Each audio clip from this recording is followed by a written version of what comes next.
Assalamualaikum warahmatullahi wabarakatuh. Kiai Haji Abdul Hamid adalah putra kelima Kiai Isbat, pendiri Pondok Pesantren Banyuanyar sekitar tahun 1204 Hijriah atau 1787 Masehi. Nama Banyuanyar sendiri pun berasal muasal dari karomahnya. Dari kedelapan bersaudara, beliau satu-satunya yang wafat di kota Mekkah dan dimakamkan di pemakaman Ma'la, kota suci Mekkatul Mukarramah.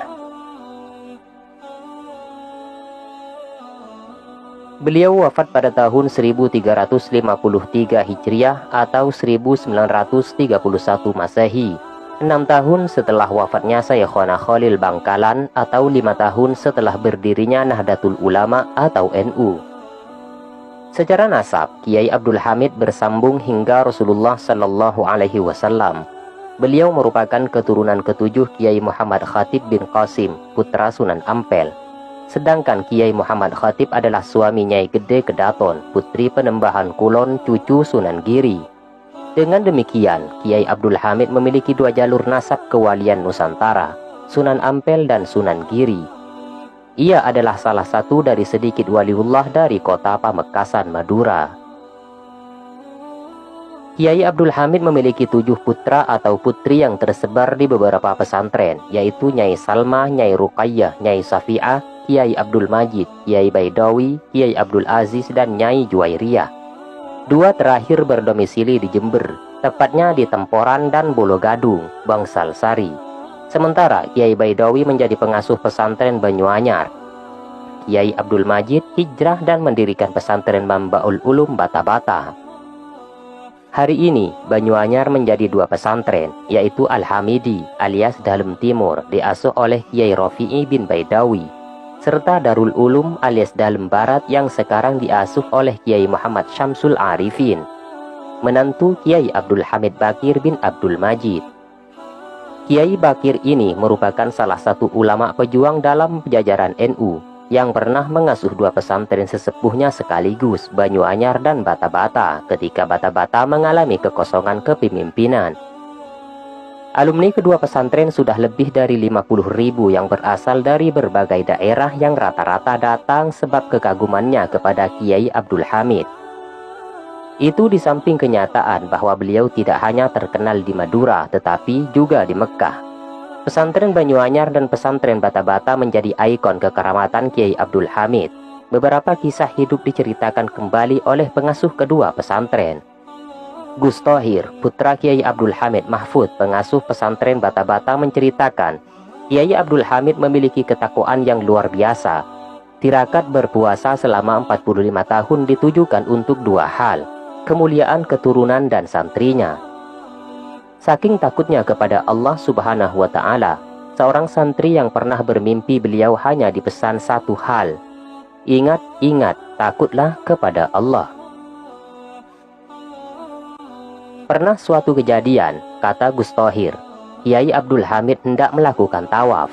Sebagaimana lumrah melakukan ibadah nusuk di tanah suci Mekah butuh perjuangan, harus rela berdesakan. Istimewanya, semua jemaah haji ketika itu menepikan diri, memberikan jalan untuk Kiai Abdul Hamid bertawaf.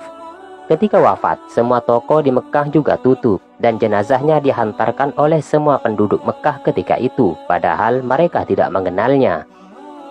Ketika telah lama wafat, kuburannya hendak dibongkar. Merupakan kebiasaan di Arab setiap 8 bulan kuburan digali dan diganti dengan jenazah yang baru. Itu dilakukan karena di sana mengalami keterbatasan area pemakaman.